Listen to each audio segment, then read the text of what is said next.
I got involved with Zoo York through Ricky Oyola. He came down to Houston, Texas, where I was going to high school at back in 1994, 95, after he saw a 411 Video magazine article that I made. So he came down and skated with Anthony Correa and myself for a week or two. He was really psyched on Anthony Correa's skateboarding at the time. He put Anthony on Zoo York Flow.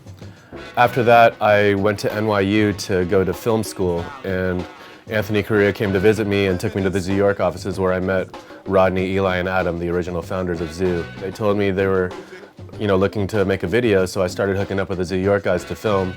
Things just came hand in hand, and next thing you know, we were stockpiling a lot of footage for a full-length video. The process of filming a video back then was a lot different. These days, we drive really far to a spot just to get like a certain trick. Back then, we would just meet up and go skating in a certain direction throughout the city and just hit stuff on the way. Like, it was super organic, just the way we would film stuff. The camera equipment I used back then was mainly my Sony VX3. It was a high 8 camera, and our Macintosh computers at the time didn't even have FireWire inputs, so it was a technology that was not being utilized to its maximum capacity. It's amazing to this day how easy and affordable video editing is, because back then, it was super expensive. None of us could afford it, and we would have to rent the equipment just to edit on. Skating in New York City back then was a lot different than it is today. I mean, it was pre-9/11. There were so many more spots. The security guards would come out, and they would say something, and we would leave, and we could just come right back. But there were really no skate stoppers back then. We could just cruise around the city, and it felt a lot more free back then, because you didn't really need an agenda like to go skate a certain spot back then. We would have our daily routine. We would meet up at Supreme, skate down to the banks, skate around downtown, come back to Supreme by the time they close, go to Astor Place, kick it there for a while, eat dinner, then go up to Union Square, skate a little bit,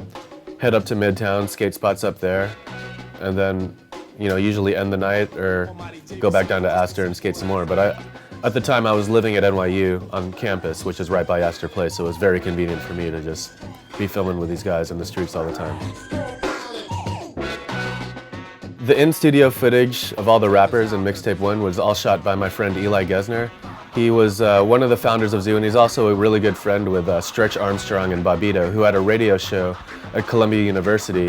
It was a legendary radio show, WKCR, 89 Tech 9, the Stretch and Bobbito show. I would tape it religiously every night, Thursday from like 11 to 4 in the morning. It was the first time like the Wu-Tang Clan was heard, and all these legendary people would come and do freestyles for the last hour or so of the radio show.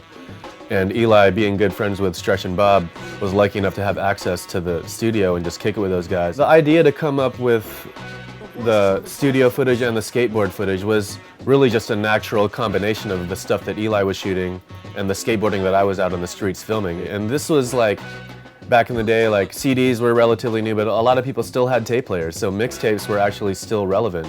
We would go to the store and cop a mixtape to hear new music. We wanted to make a video mixtape. It was just a natural idea that couldn't have happened at a better time. My favorite part in the video is definitely Harold Hunter. He was just a character on and off the skateboard. That's definitely my favorite part, especially when he does that last line. It's like, oh my God, I never learned that trick in my life. And my favorite clip of the video was during the first Zoo York tour that I went on, and we were doing a demo in some parking lot in New Jersey. Correa backside flipped a table, and then Supa switch flips it right after him back to back. And I didn't stop rolling the camera.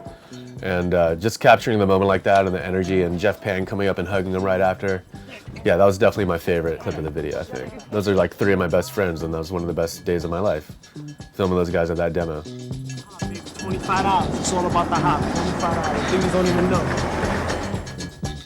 Fuck New York, I stab you in the Rusty Fork.